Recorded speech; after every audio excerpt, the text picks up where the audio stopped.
Olá, eu sou João Custódio e você está aqui no Papo Certo na RS Play TV. O Papo Certo é um programa aqui falamos sobre empreendedorismo, economia, finanças, um programa para quem faz o Brasil acontecer. Nós estamos aqui no canal 524 da Claro e também nas redes sociais do Papo Certo. Sejam muito bem-vindos.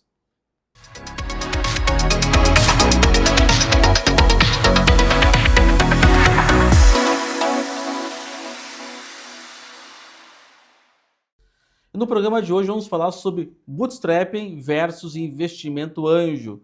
Qual é o caminho ideal para cada fase do negócio? E estamos aqui hoje com dois grandes especialistas para falar desse tema tão importante. Anderson Dil, investidor anjo, seja muito bem-vindo. Obrigado pela oportunidade. Já nos conhecemos, já auxilia várias empresas já com investimentos anjos, já conversamos em outros momentos já. E também o Guilherme Henke, também sabe muito sobre o tema, inclusive tem um livro, que escreveu um livro também, vai estar divulgando o livro depois do programa também aqui. Exatamente, João.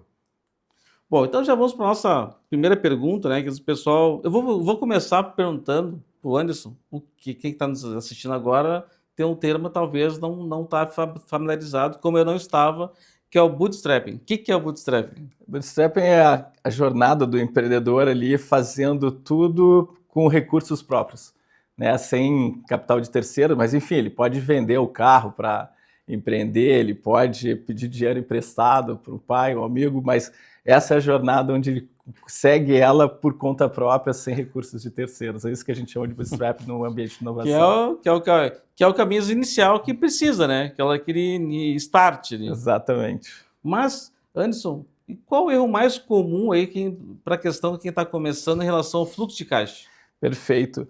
É muito comum no início da jornada do empreendedor a questão de ele misturar recurso próprio com recurso da empresa, faz as vendas, gasta dinheiro da empresa, não tem um fluxo de caixa organizadinho, ele não separa o que é o dinheiro da empresa, o que é o recurso pessoal. Então, no geral, isso é muito comum no início. A gente percebe isso com muitos empreendedores, ainda mais gente que faz investimento bem no early stage. Um outro aspecto também que a gente observa muito em relação ao fluxo de caixa é a jornada dele em relação a quanto ele necessita de capital e com quanto tempo ele consegue com aquele capital desenvolvendo o negócio. Eu nunca vou esquecer, eu com 20 e poucos anos, lá começando a minha jornada na internet, eu estava meio endividado e, na verdade, emprestei um cheque especial para o meu irmão vem a falir e, de repente, começa a penhorar alguns bens meus. E eu nunca vou esquecer que, conversando com o meu ex-sogro, falando para ele, vou ter que vender alguma coisa, vou ter que vender o apartamento para eu conseguir manter o negócio. E ele falou assim, ele me disse, não, Anderson, eu vou te emprestar o dinheiro. E daí eu peguei e falei para ele, não, eu preciso de fato vender, porque pela questão de fluxo de caixa eu tenho que pagar a conta e continuar, e eu vi que o que eu já tinha já não era o suficiente sequer para o meu negócio. Então exatamente é esse racional que a gente tem que ter. Tu abriu mão de um investidor anjo logo no início, né? Na verdade, ia ser um empréstimo, mas eu falei para ele, eu acho que se eu não cumprisse a jornada de vender o meu imóvel, eu acredito que eu perderia o meu dinheiro, meu imóvel, inclusive o dinheiro dele. Eu preferi ser mais seguro e eu já devia para ele os 35, ele queria aumentar um pouco mais a aposta, ele queria botar mais uns 15 mil. E eu nunca vou esquecer que foi muito legal, porque eu vendi um apartamento e eu recebi um carro no negócio. E eu cheguei e o carro era exatamente o valor, o carro tinha entrado pelo valor, e eu peguei para ele, fui entregar o carro, falei, recebi o carro por 35 mil, dele me disse assim, não, Anderson, vende o carro e me dá o dinheiro, eu ainda perdi mais uns 5, 6 mil. Nesse ponto ele não foi tão camarada, né? Mas faz parte do jogo, ele estava certíssimo, estava certíssimo. Não, interessante. Bom, e Guilherme, e qual o sinal no fluxo de caixa que é a hora de procurar um investidor? Anjo, né? Bom, João, e qual a diferença do investidor para o investidor anjo? Certo. Eu acho que essa questão do fluxo de caixa ela é muito importante quando a gente trata de startups. E foi a minha jornada aí nos últimos 10 anos. Tu já me apresentaste, né, mas apenas complementando. Eu fui empreendedor a minha vida inteira, empreendedor de startups. Algumas não deram certo, outras deram. Né, mas, sobretudo, eu tive uma jornada muito legal com uma empresa que eu fundei chamada CapTable, que se tornou a maior plataforma de investimento de startups do Brasil. E depois de vender a CapTable, que eu segui os passos aí do Anderson, né, e me tornei também um investidor anjo. E ali na CapTable, nós treinamos 7.500 investidores, pessoa física como nós aqui, que gostariam de também investir em startups. Nós tínhamos investidores, que é a pergunta que tu me fizeste, né, pessoas que investem em diversos ativos, na Bolsa de Valores, nos títulos de renda fixa, em imóveis, e gostariam também de ter uma pequena parcela investido em startups, se tornar um investidor anjo. Né? É essa distinção que a gente faz. O investidor anjo é aquele investidor que vai aportar recursos em empresas de tecnologia, em estágio inicial com alto potencial de crescimento, e também vai aportar o seu conhecimento, a sua experiência, para ajudar aquela empresa a se desenvolver. Não é só o dinheiro, no caso. Não é só o dinheiro. No caso do investidor anjo, não pode ser só o dinheiro. Ele tem que também dedicar um pouco de tempo, ele tem que mentorar o empreendedor, ele tem que ajudar com conexões para fazer a empresa se desenvolver. Então essa é a distinção que a gente faz. O investidor é aquele que investe em todo tipo de classe de ativos, às vezes até mais com uma postura mais alocativa, financeira, vamos dizer assim. Ele bota 100 e quer tirar 200. O investidor anjo, ele aporta recursos em startups e ele quer também participar. Né? Mas ele quer investir 100 e quer tirar 1 milhão também, né? Exatamente. Mas além disso, né, e é isso que é a grande riqueza, João, do investimento em startups. Além dos ganhos financeiros, de ter esse potencial de colocar 100 e tirar 1.000, esse cara vai aprender tanto, porque ele vai estar em contato com aqueles empreendedores que estão criando o futuro do mundo, que estão criando as novas soluções que a gente está vendo por aí, que a gente usa no nosso dia a dia. Eu, por exemplo, na minha trajetória de investidor hoje, eu tenho uma startup que eu invisto que se chama LifeUp, que é uma empresa de inteligência artificial aplicada à saúde. Cada reunião que eu faço com o empreendedor, e eu consigo ajudar ele com algumas questões de gestão, de governança, de processo comercial, vendas, mas cada reunião que eu faço com ele, ele me ensina, me dá uma aula sobre inteligência artificial que eu posso aplicar nos meus outros negócios, que eu posso aplicar na minha vida pessoal. Então essa interação com os empreendedores, que só o investidor anjo tem acesso, é uma coisa muito rica, se é que eu não posso dizer que é ainda mais rica do que efetivamente os ganhos financeiros que a gente pode ter do investimento. Essa perspectiva desse outro ganho do investidor anjo eu não tinha, de que ele também vai aprender muito com o negócio e com o mentorado, com a empresa investida, né? Exatamente. E por coincidência, dentro desse contexto, eu costumo dizer, eu desenvolvo muito trabalho voluntário também, né, apoiando os empreendedores. Eu costumo dizer que para quem faz trabalho voluntário, o melhor investimento, o melhor ativo é o elogio.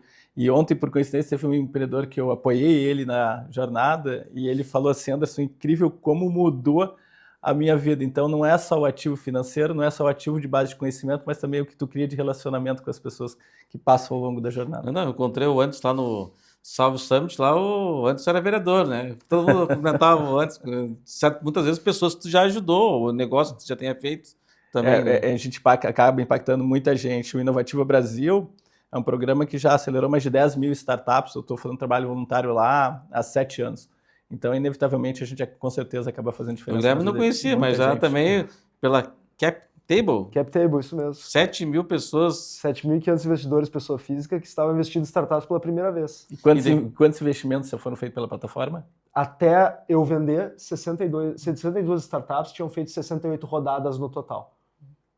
Mais 100 milhões captados por startups. E pega que cada empresa tem média de 2 ou 3 fundadores, olha quanto replica, começa a multiplicar esse valor que tu gera, né? Bem interessante. E qual a importância da startup, da empresa que está iniciando, né, mostrar essa rentabilidade clara para o investidor no curto prazo? O que acontece, né? A gente acaba analisando um negócio como um todo numa perspectiva de quanto ele pode ter de ganho e crescimento futuro. Então, para a gente avaliar uma questão de investimento, a gente olha vários units economics, como o quanto o cliente está retendo, quanto está conseguindo crescer, quanto ele consegue se manter com o recurso que ele tem e entendendo também qual a necessidade de capital que ele precisa para fazer aquela outra pernada quando ele está buscando. Então, a gente acaba olhando vários fatores de forma que nos leva a entender, esse negócio tem potencial de crescimento, esse negócio tem potencial de M&A, porque também uma das coisas que eu costumo dizer, o bom investidor é aquele que consegue discernir um bom investimento do que um bom investimento para investir. Porque existem vários negócios que parecem bons investimentos, mas um bom negócio para investir é aquele que vai te dar uma previsibilidade de M&A. E nem sempre todos os negócios que a gente acaba olhando têm esse potencial de ser absorvido, ser comprado por outro negócio. Tanto que hoje, para você ter ideia, eu tenho posição em mais de 100 startups, que eu fui acabando também investindo por vários veículos, sou investidor da Venture, da Grow, da Wall e da Boss, então cada fundo investe em 20 startups ou 30 startups. Mas, com certeza, daquelas muitas investidas, das mais de 100, eu acho que em torno de uns 40%, 50% nunca vai ser comprado por ninguém, e não que o negócio não tenha dado certo. O negócio está certo, prosperando, mas é um negócio que não tem a característica de aquisição. Então, o que a gente acaba olhando muito é isso, o potencial de crescimento, quanto necessita de recurso e potencial de retorno, mas também potencial, eventualmente, de um evento de liquidez lá na frente, que é o M&A lá na saída. Que características tu poderia falar para quem também está nos assistindo e daqui a pouco pode pensar em ser investidor anjo, né?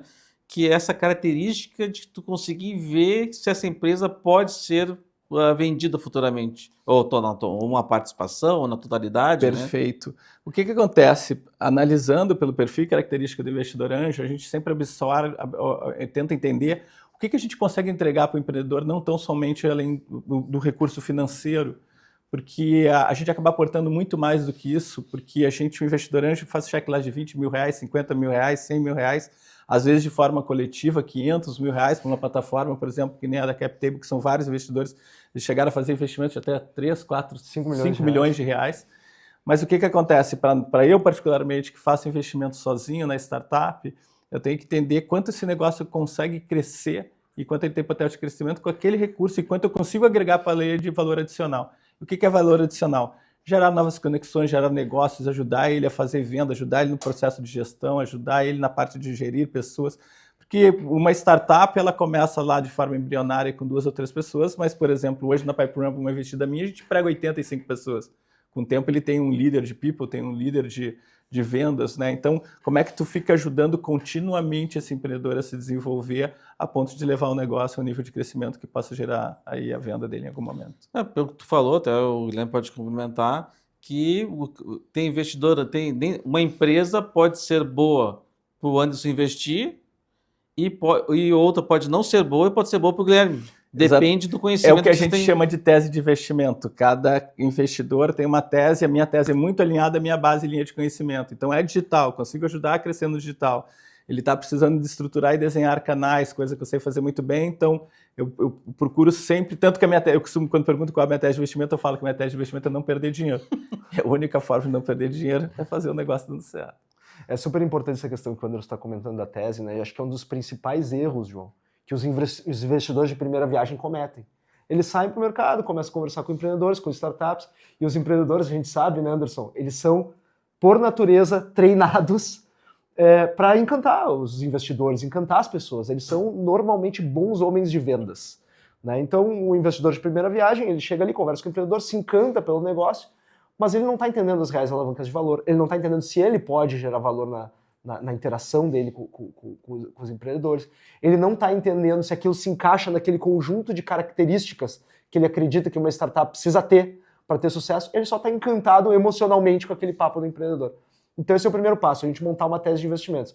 Inclusive, né, depois de ter treinado esses mais de 7.500 investidores para investir em startups, eu acabei pegando esse método todo de ensino e coloquei no livro, né, que eu escrevi aqui, Como investir em startups, da teoria prática, manual completo para começar com segurança, que eu explico direitinho ali como que o investidor pode fazer para dar os primeiros passos. Mas essa questão da tese de investimento é chave. Eu preciso definir o que eu estou procurando e por quê. Quais são as características que uma startup precisa ter para que eu acredite que ela tenha chance de sucesso e para que eu possa ajudar ela a ter chance de sucesso. E a minha tese de investimentos vai ser diferente da do Anderson e vai ser diferente de um grande fundo, por exemplo. E é aí que a gente começa a entender o quão rico é esse ecossistema de inovação e de startups.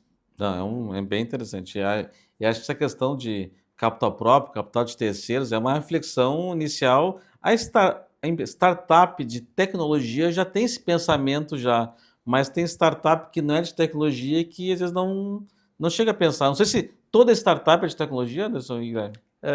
O que a gente analisa em relação... O que caracteriza uma startup, né? A característica de ser algo exponencial e escalável. São as duas premissas, né? Que possa proporcionar crescimento em escala e exponencialidade, a capacidade que ela tem de crescer em escala de forma rápida, né? Que leva aquela curva ascendente, aquele gráfico de crescimento que leva a uma tendência de exponencial. Então, entendendo essas características, a gente tem que avaliar o negócio, qual a capacidade que ela tem de crescer e quanto de recurso financeiro ela precisa para... Porque tem negócios que são extremamente escaláveis exponenciais, mas são intensivos de capital que o investidor anjo não consegue aportar. Daí esse empreendedor já tem que procurar um outro veículo, um fundo. Tanto que a gente tem lá, né, investimento anjo, pré-seed, seed, série A, série B, e cada uma dessas etapas tem um tipo de perfil de investidor que faz esse tipo de investimento. Então, o que é mais importante é entender a característica e o que a gente analisa mesmo é potencial de crescimento. O que eu posso complementar aqui, João, aqui, respondendo bem objetivamente a tua pergunta, é que, de certa forma, o senso comum começou a utilizar o termo startup de uma forma um pouco mais abrangente, um pouco menos apegada à rigidez do conceito original. Porém, o conceito original de startup é de fato isso que o Anderson trouxe. É uma empresa que tem um produto repetível, um modelo de negócios, né, repetível e escalável e que pode crescer em alta velocidade. E quando a gente olha para esse cenário, ela precisa ter tecnologia. Em alguma medida ela precisa ter tecnologia para conseguir ter esse perfil escalável. Porque senão, se eu vou crescer a minha empresa, eu preciso de mais máquina, preciso de mais pessoas. Se eu vou dobrar o tamanho da minha empresa, talvez eu não precise exatamente do dobro de pessoas, mas eu vou precisar de talvez 50% a mais de pessoas. Enquanto que uma startup não é assim que funciona. A gente quer conseguir criar uma empresa global com 10 funcionários, 15 funcionários. Como é que a gente faz isso? Com o uso intensivo de tecnologia. Então, respondendo bem objetivamente, sim, uma startup tem que ter tecnologia em alguma medida para ser considerada uma startup. E essa característica que diferencia as startups das empresas de economia real é tudo relacionado a CAPEX, né? Quanto necessita de investimento para sustentar e manter.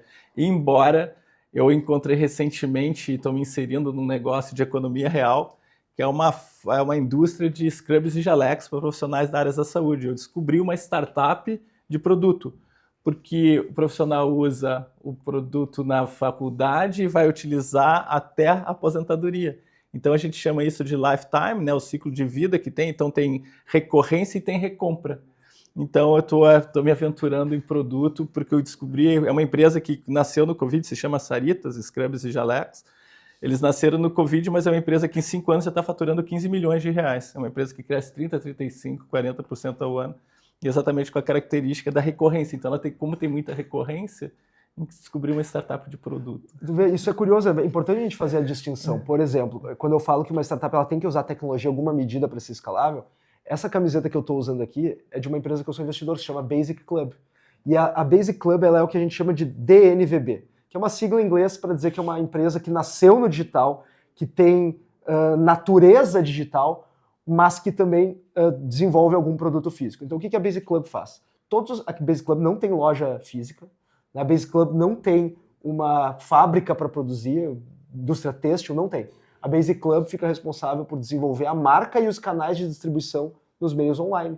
Então usa as mídias sociais, usa seu próprio site, usa influenciadores. E vende camiseta básica por assinatura. E vende camiseta básica por assinatura, exatamente. Então tu paga um X e tu recebe todo mês uma camisa diferente? Hoje em dia a gente tem feito um modelo de uma compra não recorrente.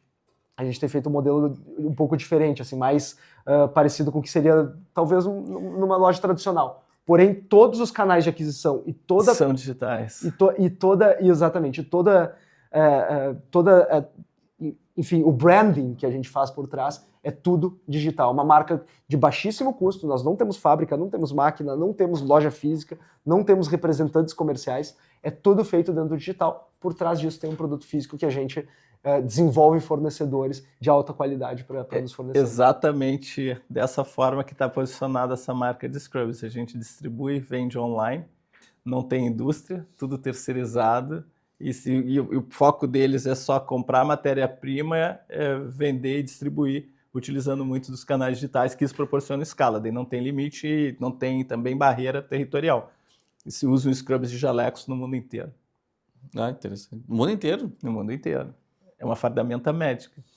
Dentro dos hospitais, todos os hospitais, se for entrar no mundo inteiro, todo mundo vai usar aquele pijama cirúrgico, tem todo um protocolo e é universal a utilização do produto. E aí a gente vê, João, que a escalabilidade, o emprego de tecnologia não necessariamente está no produto em si, mas está em todo o invólucro por trás, todo o ecossistema por trás daquele produto físico. Está nos meios de distribuição, está na aquisição de clientes, etc.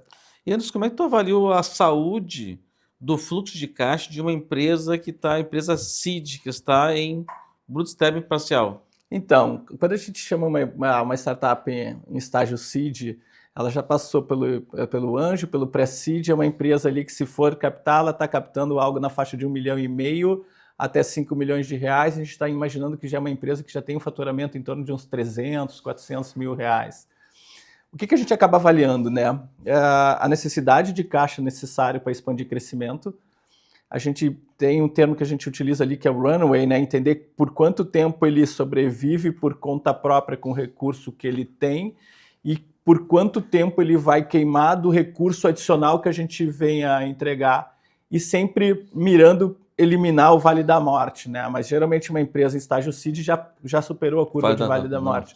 Vale da Morte a gente chama que quando ele está no processo de validação, MVP, go-to-market, está com algum nível de tração, o produto já tem tração, já tem as primeiras vendas, mas ele não bateu break-even ainda. Por exemplo, estou agora investindo numa empresa que está faturando 30 mil reais por mês, mas o break-even dele vem com 60 mil reais. Então tem essa janela de 30 mil de fluxo de caixa que está desencontrado e eu preciso saber, beleza, se eu aportar 300 mil vai dar para 10 meses. Em 10 meses tu break-even, se não break-even, e daí que a gente faz todo esse esforço de ajudar eventualmente o empreendedor a crescer mais rápido, para sair mais rápido também do Vale da Morte. O Vale da Morte é exatamente isso, porque acaba sendo às vezes aquele voo de galinha, que tu vai lá, faz e acaba o negócio. Se me permite só complementar uma questão que eu acho que é importante a gente entender isso aqui, que muitas vezes quando a gente fala numa startup, o fluxo de caixa não nos diz muita coisa, infelizmente. Por conta do modelo de crescimento de uma startup. Muitas vezes, uma startup, aliás, é da natureza das startups, está com fluxo de caixa virado, ou seja, fluxo de caixa negativo, porque é isso que o Anderson está explicando. Ela está crescendo, ela está tracionando, está entregando métricas de crescimento, mais clientes estão entrando, estão comprando, estão assinando o produto, né, eventualmente se é produto de assinatura, e isso por si é uma medida, que a gente falou antes, é uma medida de que ela pode dar certo. Se ela está crescendo, ela está entregando resultado, as pessoas estão, resultado do ponto de vista de crescimento, né, não do ponto de vista de lucro. Se ela está crescendo, o investidor ele tem a perspectiva de que aquilo pode ser muito bem sucedido no futuro. Então, ele vai dizer para a empresa, seguinte, gasta o que tu tem no caixa para crescer, mas gasta mais do que o que tu tem no caixa para crescer. Eu vou aportar dinheiro para que além do fluxo de caixa que tu gera, tu ainda use o meu dinheiro de investimentos para crescer mais rápido. Então, muitas vezes, a empresa incorre em fluxos de caixa operacional negativos para poder crescer mais rápido. Isso é da natureza de uma startup. Não, tem empresas, tipo, acho que a Uber e outras grandes empresas de tecnologia ficaram muito 10 anos sem dar lucro. 10 anos sem dar lucro. Exatamente. Às vezes quem é leigo entende, como é que uma empresa vai ficar 10 anos sem ter lucro? Ela está recebendo investimento há 10 anos. Um caso muito interessante é o da Amazon, porque a Amazon, desde que ela surgiu lá em 94, se eu não me engano, foi o ano de fundação dela, ela realmente não deu lucro por uns 15 anos. Mas teve um ano específico desses, que se eu não me engano foi em 1999, que a Amazon deu lucro. E aí foi sem querer, mas deu lucro. E aí o Jeff Bezos, fundador e CEO da Amazon, ele escreveu uma carta aos investidores, aos seus investidores, pedindo desculpas por ter dado lucro. Nas palavras do Bezos, me desculpem por ter dado lucro, porque se eu dei lucro significa que eu não usei todos os recursos que estavam à minha disposição para crescer o mais rápido possível, que hoje, como Amazon, é a minha estratégia. E a gente sabe o fim dessa história. O fim dessa história é que ele queimou caixa, captou dinheiro de investidores, não teve lucro por longos períodos, para que depois, quando ele se tornasse lucrativo, ele vomitasse caixa e tornasse os investidores deles muito felizes e satisfeitos com essa estratégia de queima de caixa que ele tinha feito antes. Né? Então funciona. Imagina um gestor, um CEO, pedindo desculpa para os investidores porque deu lucro, né? Imagina essa... É muito contraintuitivo. É um contraste, porque o negócio está crescendo muito, né? Exatamente, está crescendo muito. Então, mas ficar 10, 15 anos numa empresa sem dar lucro e ter investidores apostando dinheiro que ela vai dar lucro, olha, a empresa tem que estar muito bom. Eu já fiz 9 exits e, por coincidência, eu virei acionista do Unicórnio. Unicórnio é uma empresa avaliada em acima de $1 bilhão. Eu dei a felicidade de vender uma empresa para a Vetex, pré-IPO. E por coincidência, essa empresa que eu vendi para a Vetex, eu conheci os meninos faturando R$ 1.500 por mês, vendendo uma solução de atendimento e vendas por WhatsApp no B2C. E o recurso financeiro foi pagar eles para pedir demissão, sustentar o projeto até ele começar a se atracionar para manter e suportar. Então é exatamente isso, a capacidade que a gente tem de analisar o negócio e acreditar que ele tem potencial de crescimento e ganho em escala, que diferencia, por exemplo, de uma padaria que fica limitada, aquele espaço físico, a quantidade que ele pode produzir diariamente, mesmo virando 24 horas, naquela estrutura, naquele espaço, ele não consegue produzir mais. Diferente quando ele está vendendo um software que tu paga uma assinatura que ele roda em nuvem, tu não tem local de... Tu não precisa estocar. a tecnologia. Tu nem sabe nem qual servidor que está, nem país tu que está. distribui exatamente, e isso torna a característica que torna uma startup, o potencial dela crescer rápido e eventualmente também com baixíssimo recurso, em alguns casos. Bom, Guilherme, além da ação, né, quais são as maiores vantagens e desvantagens de trocar o capital próprio, né, o bootstrap, pelo primeiro investimento? E aí que essa avaliação, né? Tipo, agora tá a hora de eu pegar um investimento ou eu vou mais um tempo com o recurso próprio? Eu acho que a maior vantagem, João, de a gente captar recursos externos com investidores é a gente crescer rápido. E crescer rápido, ele traz uma série de vantagens. Tá? Primeiro, obviamente, a gente vai abocanhar o mercado antes que surja uma concorrência, vai eventualmente se tornar dominante. Nesse mundo das startups, tem muitos mercados que usufruem de efeitos de rede. Ou seja, quanto maior eu sou, mais valioso eu me torno desproporcionalmente ao meu valor. Então, assim, se eu tenho 10 usuários, eu sou uma empresa bem valiosa. Se eu tenho 100 usuários, eu não sou 10 vezes mais valioso, eu sou 1000 vezes mais valioso. É exponencial. Pensa, por exemplo, no Instagram. Se tem 10 amigos ali dentro do Instagram não tem muita validade para mim. Mas se estão todos os meus amigos ali dentro do Instagram, ele vale muito mais. Né? Isso a gente chama de efeitos de rede. Então, por ter efeitos de rede, quanto mais rápido uma empresa cresce e domina o mercado, maior a chance dela se tornar dominante por longo prazo. Tá? E por isso que a gente vê o efeito de muitos mercados que a gente chama de winner takes all, ou seja, o vencedor leva tudo, ou winner takes most, o vencedor leva a maior parte. Né? São mercados que usufruem de efeitos de rede. Né? Portanto, as empresas se tornam dominantes. Só que tem outras questões muito importantes do crescimento rápido, que é o seguinte: se eu estou crescendo rápido, eu tenho maior capacidade de atrair talentos para a minha empresa. Porque os bons profissionais, eles querem trabalhar numa empresa que está pujante, que está crescendo. Né? Então, tem uma maior capacidade de atrair talentos, estou atraindo novos clientes, estou conseguindo fazer testes com maior velocidade, estou conseguindo melhorar o meu produto com maior velocidade. Então, tem uma série de diferenciais competitivos que surgem a partir da escala, que surgem a partir da velocidade de crescimento. Mas tem um outro também, uma outra vantagem que é menos comentada, que é a questão de governança.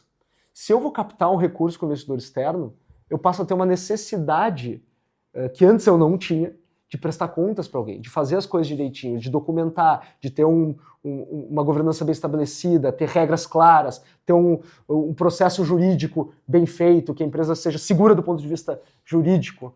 Né? Então, gera um senso de responsabilidade a mais para o empreendedor que força uma maturidade na empresa como um negócio. Então, é uma outra perspectiva assim, também como uma vantagem de captar recursos externos.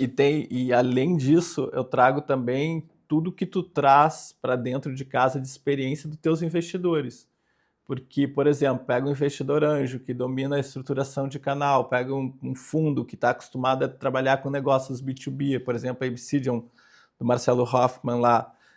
Eles ajudam muito mais o empreendedor que não tão somente com o recurso financeiro, porque eles abrem portas, geram oportunidades e, além de tudo, também trazem questão de governança para dentro de casa, já preparando esse startup eventualmente para uma potencial próxima captação. Por quê? Porque eles já sabem toda a jornada e as rotinas, tanto do investimento ao próxima captação, ou inclusive várias empresas, eles já fizeram, se não me engano, uns 9 exits. Exit é quando a gente vende a empresa que está dentro. Está realizando lucro. Está realizando lucro, exatamente. Então, tu traz também essa questão que ele estava comentando, exatamente, de trazer governança e trazer outras pessoas te ajudando. Na verdade, os investidores acabam criando um board de conselho, apoiando em decisão estratégica, visão de futuro, tendência, posicionamento. Então, tem muito de recurso adicional que vem quando tu traz o investidor para dentro de casa. Só que eu fico pensando também nessa parte de governança, né? Porque o empresário brasileiro tem muita dificuldade nessa questão de números, muitas vezes. Ele vai tocando o negócio, ele não manda os documentos lá para o contador, não manda os extratos, abre conta bancária, não manda para o contador, o relatório financeiro. Tem um cliente que a gente atendeu por muito tempo que um fundo comprou a empresa. Só que a contabilidade estava totalmente fora da realidade. Eles já sabiam que estavam fora da realidade. E daí quando chegou, eles viraram, né? E tinha um gestor, um CEO que tocava o negócio aqui no Brasil. E tinha os reuniões de quarter. E daí, por conta dessa mudança, né, nós assumimos a contabilidade, atrasou a contabilidade. E estava agendada a reunião com os investidores naquela semana. E ele disse, vamos tocar. E deu o CEO brasileiro, né? Não, vamos tocar a reunião, investidores. Só não vamos ter os documentos da contabilidade. Mas podemos tocar, que eu sei tudo para responder para vocês. E os investidores, não. sem os documentos da contabilidade, esquece a reunião, vamos reagendar, mas sem ter os números na mão, a gente nem senta na mesa. E isso eu acho que, eu fico perguntando para vocês agora, assim, quando vocês fazem investimento, né, e que tem um choque cultural também, de tipo, vou botar o dinheiro, mas tu tem que prestar contas, tu vai ter que botar algumas regras de como vai gastar esse dinheiro. Como é que vocês enxergam muita dificuldade, às vezes, quando põe o dinheiro, a empresa ter essa governança?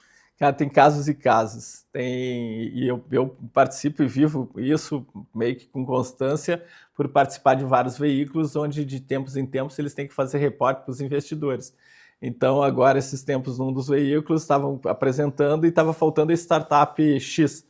E não tinha nas informações, mas por quê? Porque o empreendedor não compartilhou as informações, enfim. Mas sim, a gente sofre eventualmente, a gente sofre com isso. Tanto que agora eu estou numa jornada para eventualmente criar lá uma boutique de M&A. A ideia é que todas as investidas do portfólio, a contabilidade seja nossa, seja a contabilidade de cada, porque então eu não preciso pedir informação para o empreendedor, eu pego as informações direto para o contador. Muitas vezes, João, a gente dá um conselho para empreendedores em estágio inicial, que é o seguinte: não sofistica demais a tua parte administrativa burocrática. Agora o foco é em produto, desenvolver teu produto e vender. Mas muitos empreendedores levam a sério demais esse conselho. O fato é que a gente precisa, sim, que o foco principal dele, que está construindo uma companhia, seja criar um produto que as pessoas gostem e ser capaz de vender ele e, com isso, gerar receita e começar a ter as primeiras métricas de tração. Sem dúvida, essa tem que ser a prioridade, né? E ele não deve sobrecarregar a parte administrativa, né? Senão a empresa fica engessada e fica pesada. Só que existe um ponto ótimo aí nesse meio do caminho, principalmente quando a gente já está falando de uma startup que tem investimentos, de responsabilidade em relação à prestação de contas que ela tem que cumprir, né? Estar com a contabilidade em dia é o feijão com arroz, né? Ela pode não estar transformada em SA, ter um acordo de acionistas robusto, com cláusulas de drag along, tag along e etc. Ela pode ainda não ter isso, né? Pode não ter uma rotina de onboarding de colaboradores já pré-definida, etc. Um brand book, né? Pode já não ter essas sofisticações que são de uma empresa já em estágio mais avançado. Mas a contabilidade e a prestação de contas com os investidores, com os principais indicadores gerenciais, tem que estar desde o D0 bem bonitinho para apresentar. Isso é fundamental. Mas, e essa questão, eu fico perguntando para vocês dois também, essa questão sobre a perspectiva do fluxo de caixa, né? Em que momento, quanto tempo de empresa tem que ter essa startup para pensar no investimento anjo? Tem um tempo determinado, a mínimo tem que ter 1 ano de jornada para começar a pensar em ter um investimento anjo? Olha, a gente tem o modelo americano, né, que até nem nos Estados Unidos é mais assim, mas foi durante um bom tempo, que o empreendedor ele chegava com a ideia para os investidores despejavam uma montanha de dólares e o empreendedor ia executar, né? Hoje em dia já não é mais assim. Hoje em dia os investidores já buscam algum grau de validação para apostar nessa empresa. Então o que a gente tem, João, não é um tempo específico, em termos de meses, semanas, anos. O que a gente tem é um grau de informações que o empreendedor consegue extrair do mercado para que o investidor anjo diga, acho que isso aqui tem chance de sucesso. Chega a empresa investida, né? Mostra lá, faz um speech lá e diz, eu vou crescer 100% ao ano. Tá, mas da onde tu tirando esse número? E a pergunta é, como é que tu me mostra que isso é possível? Né? E a palavra do empreendedor, ou o planejamento, ou a planilha do Excel, obviamente aceita qualquer coisa. O fato é o seguinte, quando eu estou empreendendo, no início da minha jornada, quem confia em mim é a minha família, meus amigos, as pessoas que me conhecem, são próximas de mim. Por isso que a gente cria aquela sigla, né? Os 3 Fs, Family, Friends and Fans, são os que investem, né? Family, Friends and Fans, os fãs, né? Só que depois alguém decidiu trocar o... Tem também o Fools. Alguém decidiu trocar os fans pelos Fools. Né? E aqui no Brasil eu brinco que tem o 4º F, que é o FGTS, né? Então o cara sai da empresa, pega o FGTS para financiar, para dar o primeiro start ali na companhia. E aí eu começo a modelar o que a gente chama de fase de ideação. Fase de ideação é assim, deixa eu identificar um problema que eu vou resolver e depois deixa eu pensar em potenciais soluções para esse problema. Essa é a fase de ideação. E depois eu vou para a fase de MVP. A fase de MVP é quando eu vou montar um protótipo, vamos chamar assim, e eu vou levar ele a mercado para ter as primeiras validações. As pessoas gostam disso aqui, as pessoas usariam isso aqui, as pessoas pagariam por esse produto. São esses feedbacks do mercado que eu estou buscando nessa etapa. E é ao longo dessa etapa e um pouquinho mais para frente que começam a surgir os primeiros investidores. Por quê? Porque ali o mercado já está dando algumas depois do MVP, então.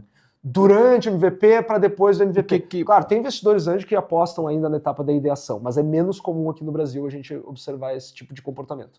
É mais comum a gente ver investidores que esperam um pouquinho ter algum tipo de validação no mercado para fazer investimentos. O que a gente chama de validação são algumas premissas. Por exemplo, tu não precisa necessariamente estar gerando caixa, mas tu tem base de usuários crescente, retenção. Tu está criando ali, por exemplo, o Facebook. O Facebook, por exemplo, ficou anos e anos só queimando caixa, crescendo, né? Mas que eles viram o potencial ali. Pô, tu tem várias pessoas dentro de um determinado ambiente, com um determinado tempo tu começa a fazer ofertas nesse ambiente, publicidade, enfim, eles mais ou menos entendiam o modelo para onde ele seguiria, mas o que era mais importante naquele primeiro momento era estar crescendo base de usuários.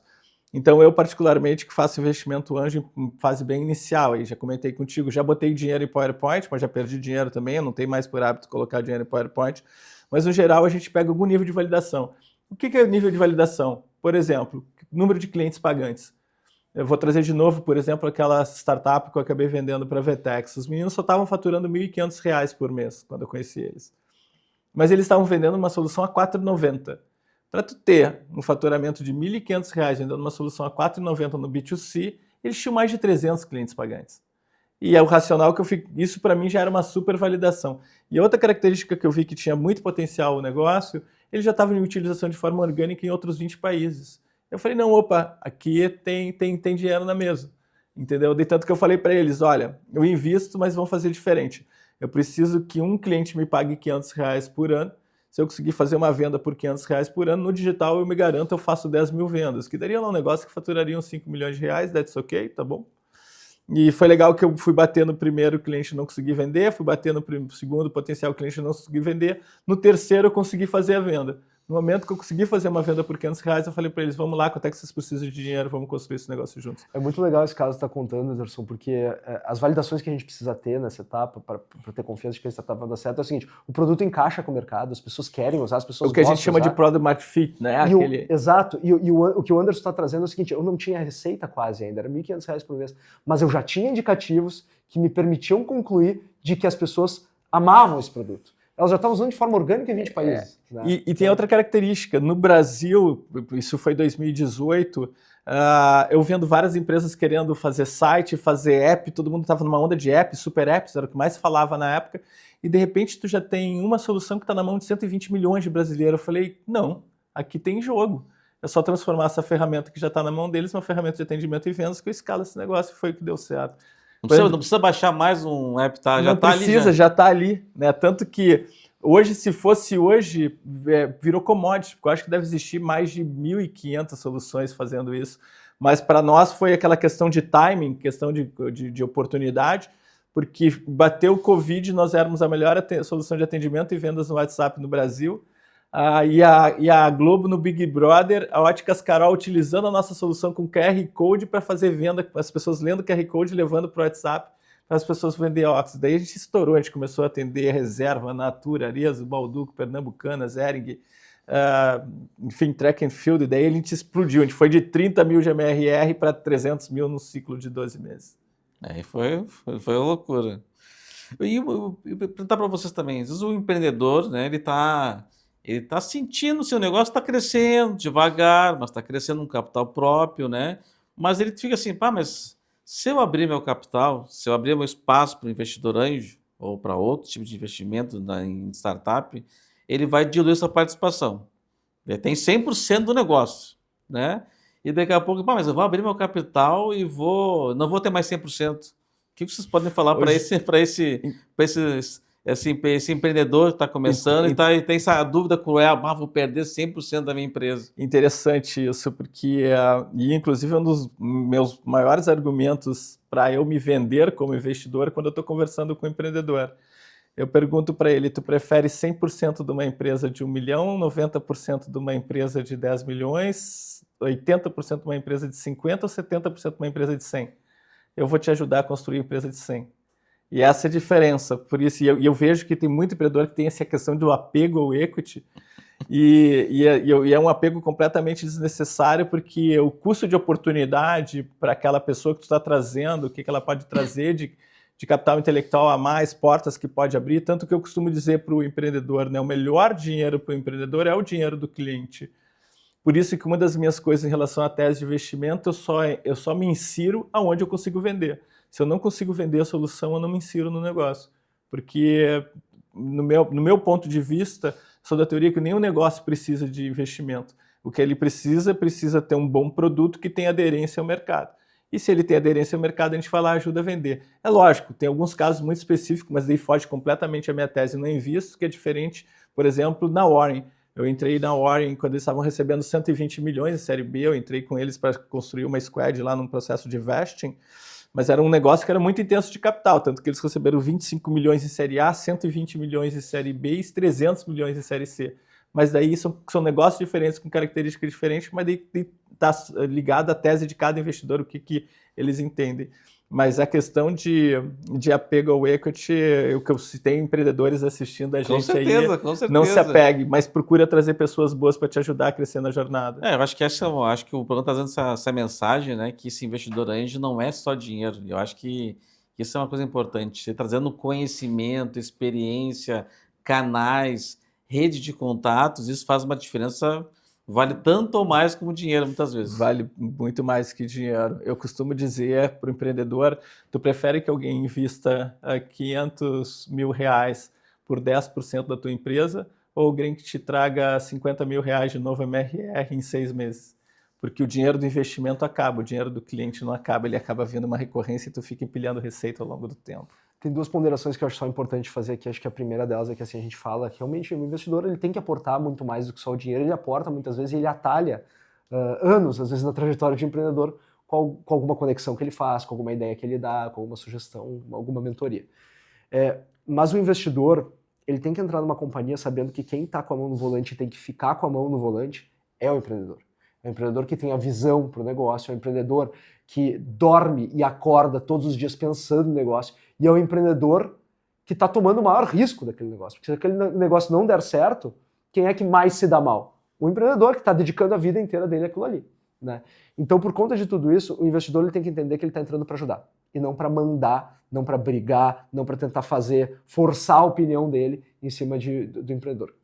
O investidor ele tem que se posicionar, dizer, a minha opinião é essa, eu acho que eu deveria fazer isso, e depois deixar o empreendedor com a mão no volante.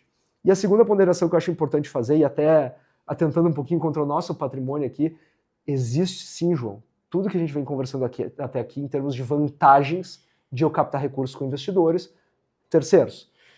Porém, o Venture Capital, quando a gente fala Venture Capital, a gente está falando desse mercado financeiro das startups, ele não necessariamente é para todo mundo. Né? Tem muitas empresas que, como a gente estava comentando aqui, se sentem mais confortáveis ou preferem crescer devagarzinho com o poder do seu caixa. Agora, elas têm que saber que crescer devagar nesse mercado onde tudo muda o tempo todo é tomar risco.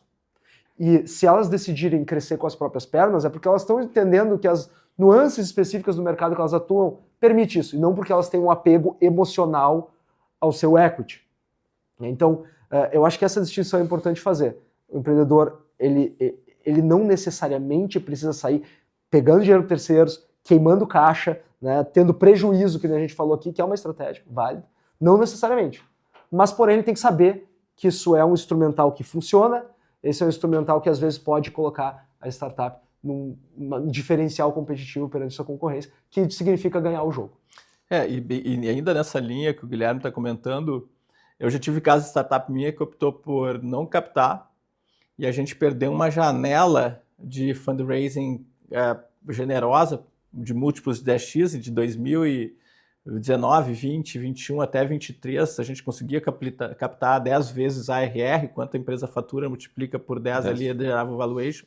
Hoje o mercado está precificando de 4 a 7 e bem menos. Em um outro aspecto também, que empresa que vende rápido é empresa que cresce rápido. Isso foi uma premissa, eu já fiz 9 exit e todas as empresas que eu vendi rápido são empresas de alto crescimento.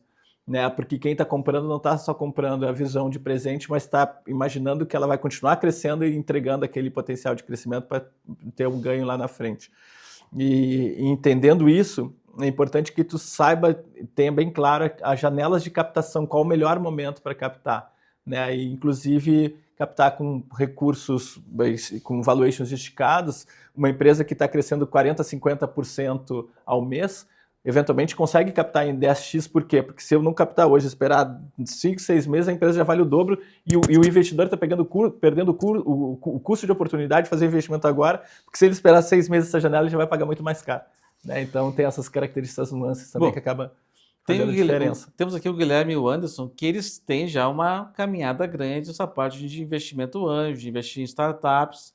E também tem pessoas que estão nos assistindo aqui que gostariam de investir um pouco em outro e diversificar. Às vezes tem lá um dinheiro todo no CDB, né, garantindo a Selic, que tá alta agora, então para quem está investindo em juros tá relativamente bom, né, que tem um outro problema também para captar agora, tem um investidor abrir mão de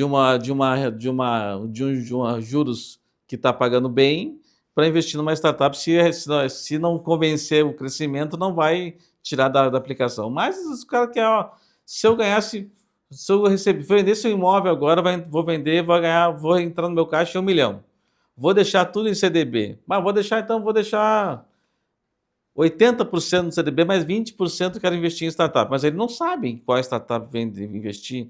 Como ele pode fazer? Ele pode se capacitar, ele pode entrar no fundo? Isso pode... Perfeito. Eu já deixo o convite para quem quer pensar e está caminhando aí para investir em startup, vem ser membro do Angel Investor Club, é um hub que a gente tem, onde te reúne vários investidores, lideranças de inovação aberta de grandes empresas, e ali a gente fomenta esse processo como um todo. Ainda hoje eu fiz um onboarding de um investidor novo que estou indicando ele a virar investidor de uma aceleradora.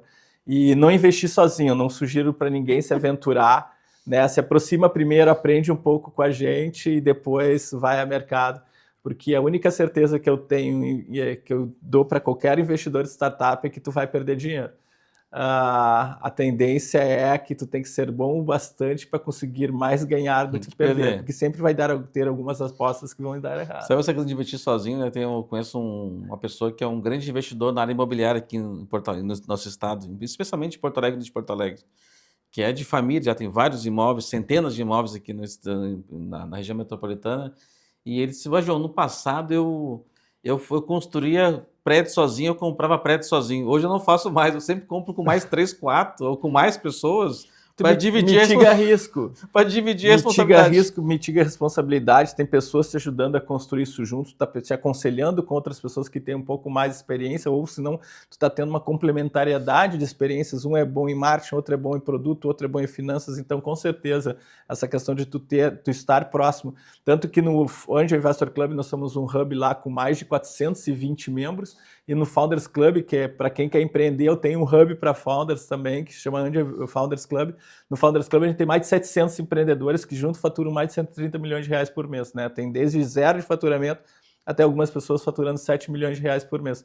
Por quê? Tu vai estar aprendendo também, tu vai estar sofrendo, aprendendo com o erro do outro, e tu vai ter todo um grau e nível de aconselhamento que tu tá com uma dúvida, com um problema, vai lá dentro do grupo de WhatsApp, pergunta, tô precisando resolver isso, isso e aquilo. Chega alguém e já te dá uma solução, para resolver o mesmo problema na minha empresa eu fiz assim, o outro diz, para resolver o mesmo problema na minha empresa eu fiz assado, e assim a pessoa consegue ter a orientação para tomar a decisão estratégica, mirando aí o crescimento do negócio. Eu concordo com o Anderson, eu acho que quem quer começar, é bom começar.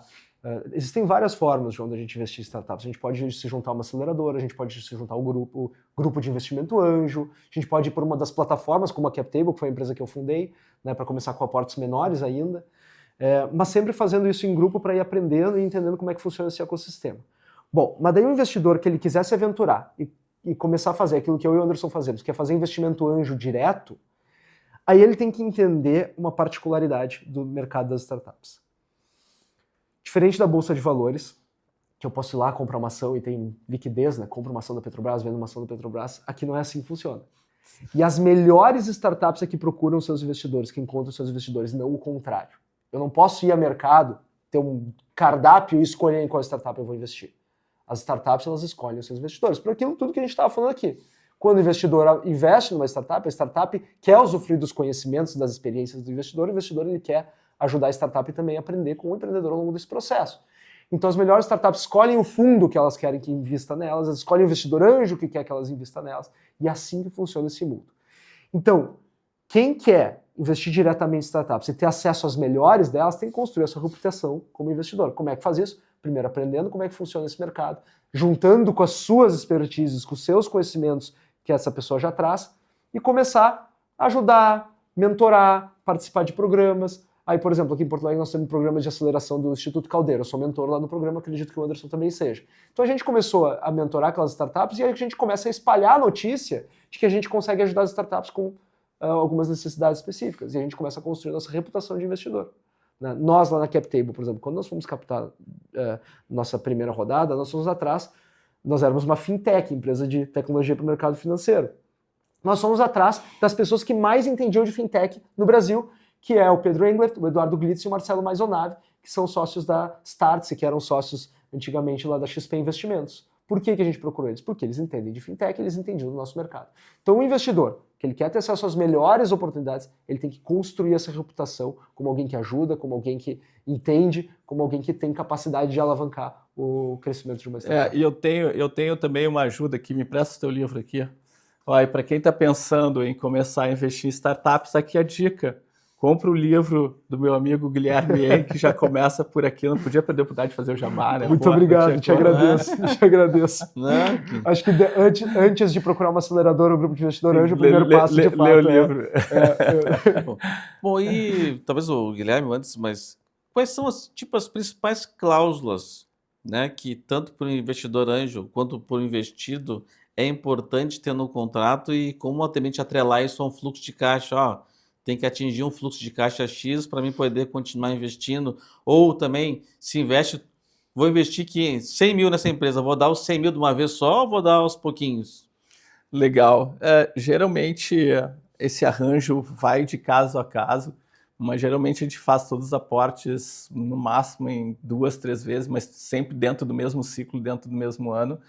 E o que é mais importante não é a forma como a gente entrega o dinheiro depois que a gente decide investir.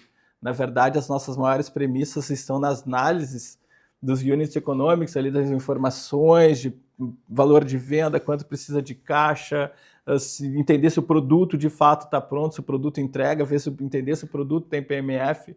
Então, a forma como a gente realiza o aporte depois da tomada de decisão, isso é o que é menos importante. Na verdade, o mais importante vem de toda a análise primária, de entender o negócio antes de fazer o aporte.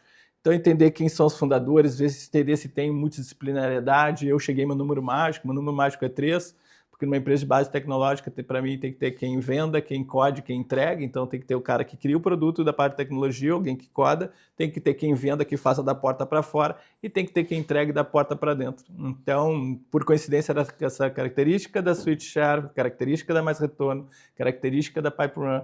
E, geralmente, quando não tem essas 3 pessoas, eu raramente invisto em solo founder, né, empreendedor solitário, mas se geralmente tem 2 pessoas, eu meio que me qualifico a fazer o papel do terceiro, apoiando ele a se desenvolver, exatamente. E aí, usando essa mesma visão, digamos assim, que realmente as grandes validações estão antes, estão na análise, né? E a parte jurídica, ela é, digamos assim, formalizar algo que eu já estou acreditando. E aí, nesse sentido, João, esse contrato, ele tem que estabelecer direitos, sobretudo direitos econômicos para o investidor. E deixar os direitos políticos para um segundo momento. Por quê? Porque quando a gente está investindo como anjo, a empresa ainda está no estágio inicial. Então, se eu quiser colocar direitos de veto, estabelecer um conselho, a gente está fazendo justamente aquilo que a gente estava comentando para não fazer, que é engessar a parte administrativa da companhia. Então, nesse momento, o que eu tenho que fazer é garantir que eu estou definindo o valuation ou definindo uma precificação futura, digamos assim, e estou definindo quanto de participação eu posso vir a ter, né, se esse negócio for para frente. Então, os direitos econômicos. E aí, algumas proteçõezinhas simples que eu sugeriria. Por exemplo, todos os meus contratos têm um direito de preferência. Se a startup for captar com um outro investidor no futuro, eu quero ter o direito de, ao menos, manter a minha participação percentual aportando junto com o fundo para não ser diluído. Por que isso? Porque se a startup está captando uma próxima rodada, significa que ela está dando certo. Sim. E eu não quero perder a oportunidade de justamente aumentar a minha exposição àquelas que estão dando certo. E tem outros termos jurídicos que a gente tem nos contratos. Por acaso, hoje eu estou assinando um distrato de um veículo, porque entrou um outro investidor comprando uma posição majoritária, 45% da empresa. Para mim não é interessante ficar na empresa e eu estou usando a cláusulas do tag along para ele está comprando a minha participação na mesma valuation, na mesma condição de quem ele está comprando do fundador. Então, tag along é a cláusula que diz que tu tem que receber nas mesmas condições, e o drag along é que ele te arrasta, leva junto. Se o founder vendeu, ele tem que comprar a minha parte também, ele não pode só comprar a parte do fundador e o investidor ficar com capital perdido, né? Então tem essas termozinhos que a gente utiliza, drag along, tag along, depois num evento de liquidez, daí tem lá lockup, vou receber ações, não pode vender todas as ações agora. Enfim, daí se a gente for entrar no juridiquês aqui, a gente fica, dá mais uma conversa. Acho que é outro programa que a gente pode fazer isso. Obrigado, Anderson. Obrigado, Guilherme. Também agradecendo a nossa qualificada audiência. Até o próximo programa. Tchau, tchau.